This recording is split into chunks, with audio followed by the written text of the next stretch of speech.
श्रीसूक्त हरि ओं हिरण्यवर्णां हरिणीं सुवर्णरजतस्रजां चन्द्रां हिरण्मयीं लक्ष्मीं जातवेदो आवह ताम् आवह जातवेदो लक्ष्मीमनपगामिनीं यस्यां हिरण्यं विन्देयं कामश्वपुरुषानहम् अश्वपूर्वामृतमत्यां हस्तिनादप्रबोधिनीं श्रियं देवीमुपहवये शिर्मा देवी जुषतां कां सुस्मिता हिरण्यप्राकाराम् आर्द्रां ज्वलन्ति तृप्तां तर्पयन्तीं पद्मे स्थितां पद्मवर्णां तामिहोपहवये श्रियं चन्द्राप्रभासां यशसा ज्वलन्ति श्रियं लोके देवजुष्टामुदारां तां पद्मिनीं शरणं प्रपद्ये अलक्ष्मीर्मे नश्यतां त्वां ऋणे आदित्यवर्णे तपसोऽधिजातो वनस्पतिस्थो वृक्षोत बिल्वः तस्य फलानि तपसा नुदन्तु मायान्तरायाच्च बाह्या अलक्ष्मीः उपैतु मां देवसखः कीर्तिश्च मणिना सह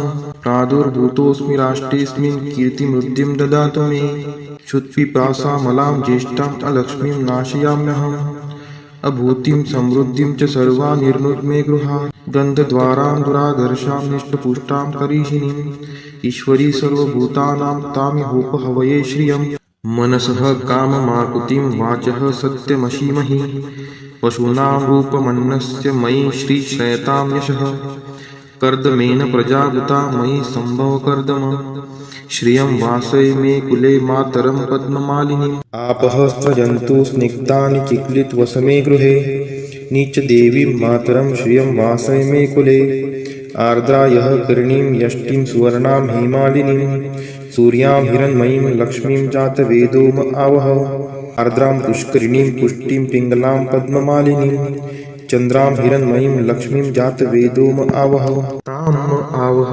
जातवेदो लक्ष्मीमनपगामिनीं यस्यां हिरण्यं प्रभूतं गावो दासोऽश्वान् विन्देयं पुरुषानहम् यः शुचिः प्रयतो भूत्वा जुहुयादाज्यमन्वहं सूक्तं पञ्चदशर्चं च श्रीकामः सततं जपेत् फलश्रुति पद्मानने पद्म उरु पद्माक्षि पद्मसंभवे तन्मे भजसि पद्माक्षि येन सौख्यमलभाम्यहम् अश्वदायै गोदायै धनदायै महाधने धनं मे लवतां देवी सर्वकामान् च देहि मे पद्मानने पद्मविपद्मपत्रे पद्मप्रिये पद्मदलायताक्षि विश्वप्रिये विष्णुनोनुकुले त्वत्पाद पद्ममयि सन्निधत्स्व पुत्रं पौत्रं धनं धान्यं हस्त्यश्वादिगवे रथं प्रजानां भवसि माता आयुष्मन्तं करोतु मे धनम् अग्निर्धनं वायुर्धनं सूर्यो धनं वसुः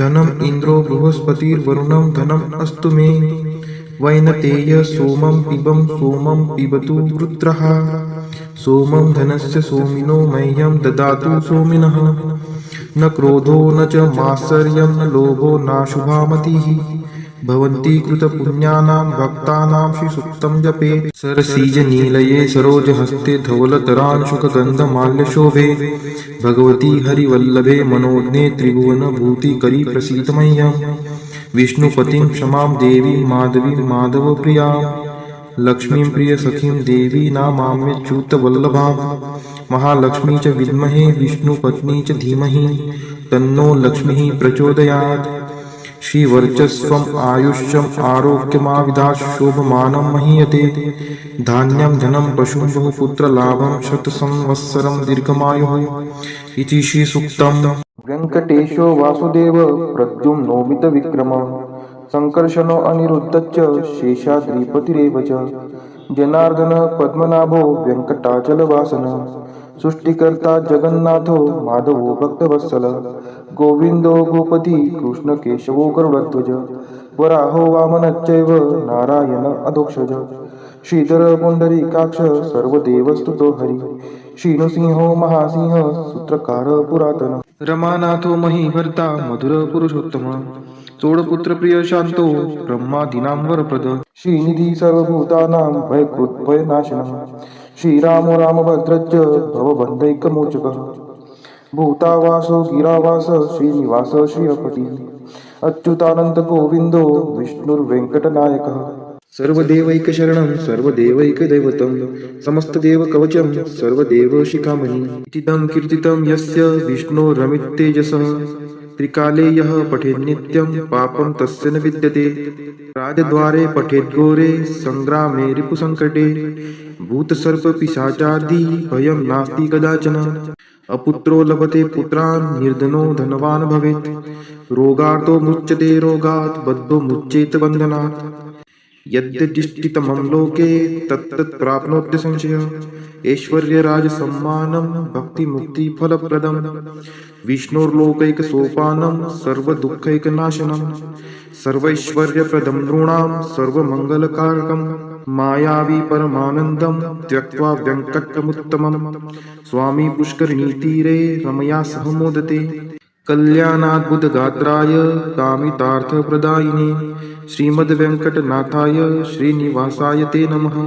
वेङ्कटाद्रिसमं स्थानं ब्रह्माण्डे नास्ति किञ्चन। वेङ्कटेशसमो देवो न भूतो न भविष्यति। इति ब्रह्माण्डपुराणे ब्रह्मनारदसंवादे श्रीवेङ्कटस्तोत्रं सम्पूर्णम्। ॐ नारायणाय विद्महे वासुदेवाय धीमहि तन्नो विष्णु प्रचोदयात्। ॐ नारायणाय विद्महे वासुदेवाय धीमहि तन्नो विष्णु प्रचोदयात्। ॐ नारायणाय विद्महे वासुदेवाय धीमहि तन्नो विष्णु प्रचोदयात्। ॐ नारायणाय विद्महे वासुदेवाय धीमहि तन्नो विष्णु प्रचोदयात्। ॐ नारायणाय विद्महे वासुदेवाय धीमहि तन्नो विष्णु प्रचोदयात्। ॐ नारायणाय विद्महे वासुदेवाय धीमहि तन्नो विष्णु प्रचोदयात्। ॐ नारायणाय विद्महे वासुदेवाय धीमहि तन्नो विष्णु प्रचोदयात्। ॐ नारायणाय विद्महे वासुदेवाय धीमहि तन्नो विष्णु प्रचोदयात्। ॐ नारायणाय विद्महे वासुदेवाय धीमहि तन्नो विष्णु प्रचोदयात्। ॐ नारायणाय विद्महे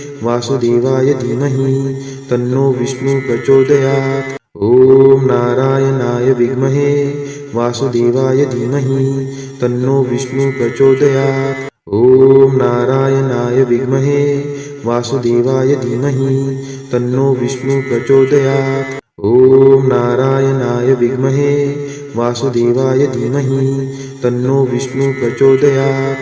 ॐ नारायणाय विद्महे वासुदेवाय धीमहि तन्नो विष्णु प्रचोदयात्। ॐ नारायणाय विद्महे वासुदेवाय धीमहि तन्नो विष्णु प्रचोदयात्। ॐ नारायणाय विद्महे वासुदेवाय धीमहि तन्नो विष्णु प्रचोदयात्। ॐ महालक्ष्मी च विद्महे विष्णुपत्नी च धीमहि तन्नो लक्ष्मी प्रचोदयात्। ॐ महालक्ष्मी च विद्महे विष्णुपत्नी च धीमहि तन्नो लक्ष्मी प्रचोदयात्। ॐ महालक्ष्मी च विद्महे विष्णुपत्नी च धीमहि तन्नो लक्ष्मी प्रचोदयात्। ॐ महालक्ष्मी च विद्महे विष्णुपत्नी च धीमहि तन्नो लक्ष्मी प्रचोदयात्। ॐ महालक्ष्मी च विद्महे विष्णुपत्नी च धीमहि तन्नो लक्ष्मी प्रचोदयात्। ॐ महालक्ष्मी च विद्महे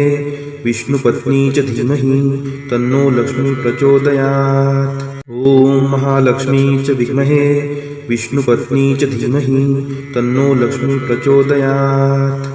ॐ महालक्ष्मी च विद्महे विष्णुपत्नी च धीमहि तन्नो लक्ष्मी प्रचोदयात्। ॐ महालक्ष्मी च विद्महे विष्णुपत्नी च धीमहि तन्नो लक्ष्मी प्रचोदयात्। ॐ महालक्ष्मी च विद्महे विष्णुपत्नी च धीमहि तन्नो लक्ष्मी प्रचोदयात्। ॐ महालक्ष्मी च विद्महे विष्णुपत्नी च धीमहि तन्नो लक्ष्मी प्रचोदयात्। ॐ महालक्ष्मी च विद्महे विष्णुपत्नी च धीमहि तन्नो लक्ष्मी प्रचोदयात्। ॐ महालक्ष्मी च विद्महे विष्णुपत्नी च धीमहि तन्नो लक्ष्मी प्रचोदयात्। ॐ महालक्ष्मी च विद्महे विष्णुपत्नी च धीमहि तन्नो लक्ष्मी प्रचोदयात्। ॐ महालक्ष्मी च विद्महे विष्णुपत्नी च धीमहि तन्नो लक्ष्मी प्रचोदयात्। ॐ महालक्ष्मी च विद्महे